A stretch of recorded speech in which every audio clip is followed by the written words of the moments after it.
Hello dear students, welcome back to my channel physics SPC. Current electricity का एक question. Find free electrons per unit volume. Free electron per unit volume in a metallic wire density 10⁴ kilogram per metre cube, atomic mass number 100 and number of electron per atom is 1। तो देखो, हमें एक question में given है कि एक हमारे पास metallic wire है ये, और इस मेटेलिक वायर में हमें एन पूछ रहा है, इलेक्ट्रॉन डेंसिटी पूछ रहा है।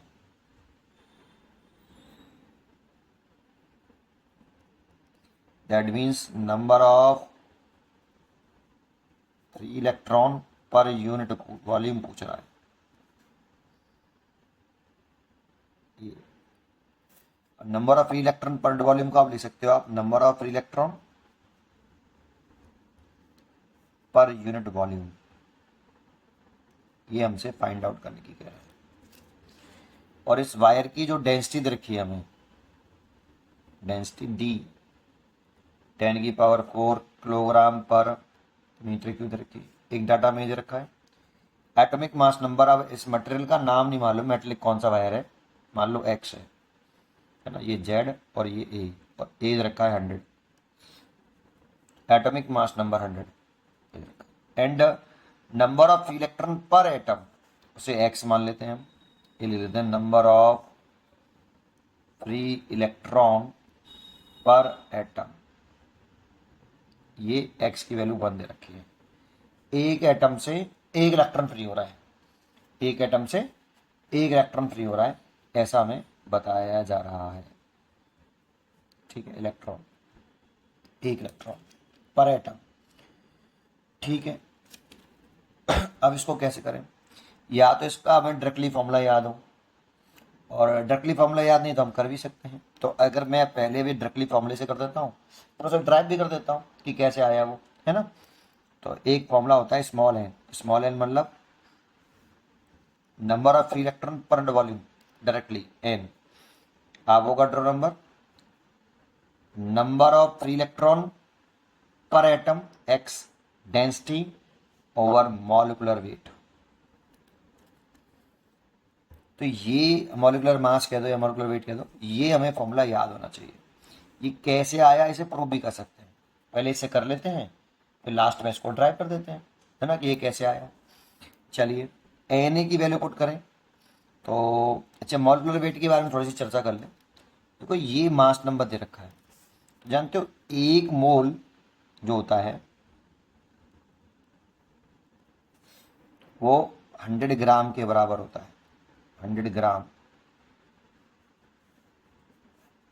यहाँ पे मास नंबर 100 है, तो एक मोल 100 ग्राम के बराबर होगा। ग्राम लगाना है पीछे, ठीक है। अच्छा, और इसी को हम मॉलिक्यूलर वेट बोलते हैं, 100 ग्राम को। इसी को हम क्या बोल देते हैं? Molecular mass, capital M W. इसी को हम क्या बोलते हैं? 100 ग्राम को मॉलिक्यूलर मास बोलते हैं। अच्छा, अब वैल्यू पुट कर लो, यहाँ पे एवोगाड्रो नंबर पुट करो 6.023 10⁻23। एक्स की वैल्यू देखो, एक number of free electron per atom, एक इलेक्ट्रॉन फ्री है तो एक लिख लो। डेंसिटी, अब यहाँ पे जो डेंसिटी गिवन है हमें ना, वो ऐसा सिस्टम में किलोग्राम पर मीटर क्यूब, और ये जो मॉलिक्यूलर मास है ये ग्राम में। तो डेंसिटी को तो हम ऐसे ही पुट कर लें 10⁴, और जो मॉलिक्यूलर मास है ये 100 ग्राम, इसे किलोग्राम में चेंज कर लें तो 100 इंटू 10⁻³ kg, है ना। और सॉल्व कर लें इसको, तो देखो ये 2 जीरो से तो ये कट जाएंगी, तो 10⁻⁻1 रह जाएगा। तो ये ऊपर जाएगा तो प्लस के 5 हो जाएगा, तो 6.023 और 10⁻23, और ये प्लस के 5, ये -1 ऊपर गया, 5 हो गया, और ये हो गया 6.023 और 10⁻28। इतने इलेक्ट्रॉन पर मीटर क्यूब आ गया ये इसका आंसर हो गया, ये इसका आंसर हो गया। अब बात आती है कि ये फॉर्मूला ड्राइव कैसे हुआ, है ना। तो इस फॉर्मूले पर ध्यान दें, तो इस फॉर्मूले का डेरिवेशन कर रहे हैं, प्रूफ। तो एक बात बताओ, एवोगाड्रो नंबर होता क्या है? ये एवोगाड्रो नंबर क्या है? तो किसी भी सब्सटेंस के या किसी भी मटेरियल के जो एक मोल में नंबर ऑफ एटम होते हैं या नंबर ऑफ मॉलिक्यूल्स होते हैं, उसको ही एवोगाड्रो का नंबर कहते हैं। किसी भी मटेरियल के एक मोल में, किसी भी मटेरियल के एक मोल में जितने नंबर ऑफ एटम या मॉलिक्यूल्स, एटम है तो एटम और मॉलिक्यूल्स है तो मॉलिक्यूल्स होते हैं, वही एवोगाड्रो नंबर होते हैं। अब ये मटेरियल का नाम तो नहीं मेरे को मालूम, मेटेलिक कंडक्टर कहा है उसने, तो हम यहाँ पे लिख सकते हैं number of atom in 1 mole of a metallic conductor. Metallic conductor, अब ये कौन सा मटेरियल है ये नहीं मालूम बेटा, लेकिन उसका मास नंबर हमें दे रखा है 100।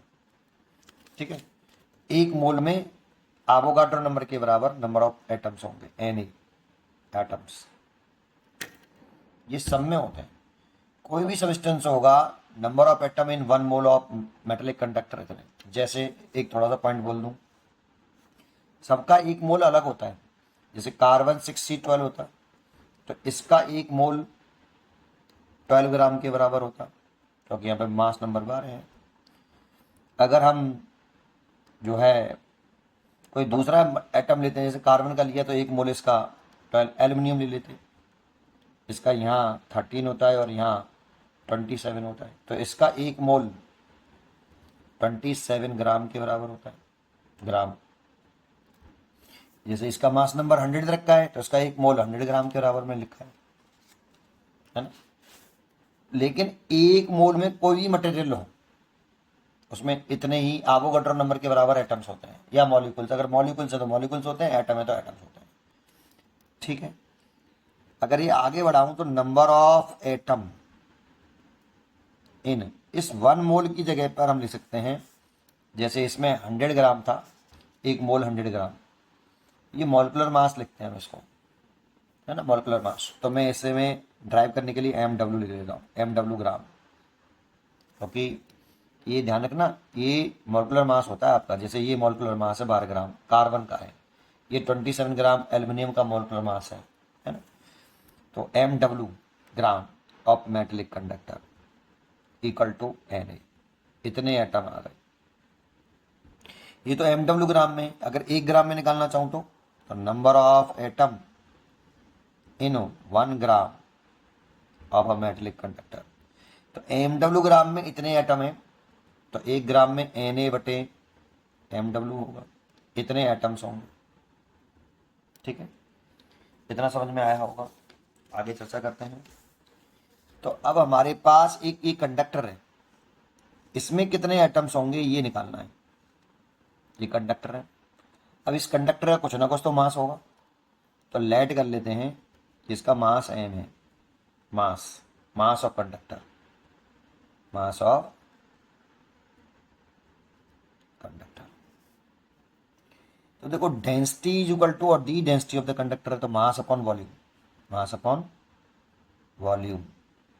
तो यहाँ से वॉल्यूम V मान लूँ, तो यहाँ से मास निकालूँ तो डेंसिटी इंटू वॉल्यूम, है ना, ये डेंसिटी है और ये इंटू वॉल्यूम है। अब आगे चर्चा करें तो इस कंडक्टर में कितने नंबर ऑफ एटम होंगे जिसका मास m ग्राम है, m ग्राम ही माना है, तो इसीलिए मैं यहाँ लिख लेता हूँ number of atom in m gram of metallic conductor.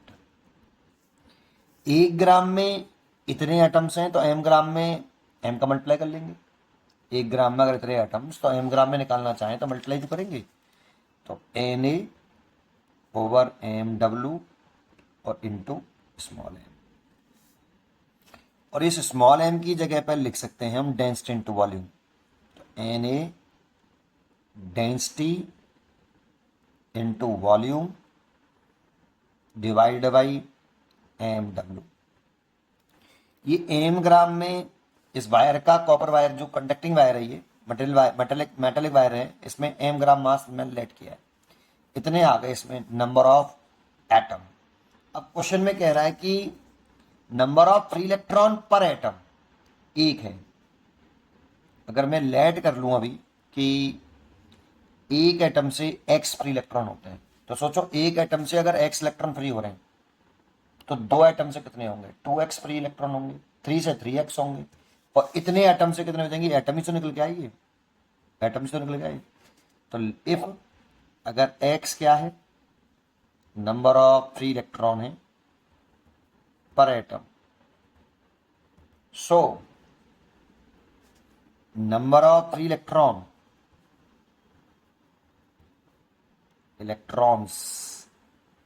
ये निकालें तो इसमें मल्टीप्लाई कर लें x का, तो NaDV और ये x ओवर MW।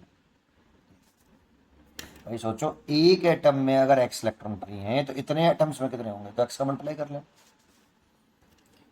देयरफॉर ये तो नंबर ऑफ इलेक्ट्रॉन निकले, निकालना है हमें number of free electron per unit volume है ये, तो ये निकालना है, तो इस वॉल्यूम को नीचे ले आते तो number of electron per volume निकले आते, या फिर ऐसे लिख लो number of free electron per unit volume.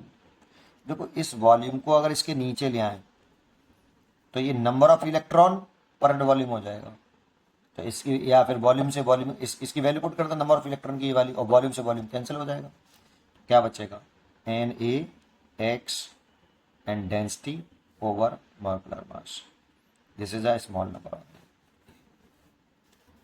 अब ये ध्यान रखना है इस जगह पर, इस फॉर्मूले में ये तो एवोगाड्रो नंबर है, एक्स का नाम बताइए, अगर ये किलोग्राम पर मीटर क्यूब में रख रहे हो, लेकिन जो MW होता है ना हमारा, वो एक मोल में जो होते हैं वो ग्राम में ही होते हैं, एक मोल में 100 ग्राम, जैसे 6C12 में एक मोल में 12 ग्राम, तो इस ग्राम में को चेंज कर लेना बस केवल, जैसे मैंने यहाँ किया है, ये 100 ग्राम दे रखा था तो मैं इसे किलोग्राम में बदला है, क्यों बदला है, क्योंकि डेंसिटी किलोग्राम में दे रखी थी।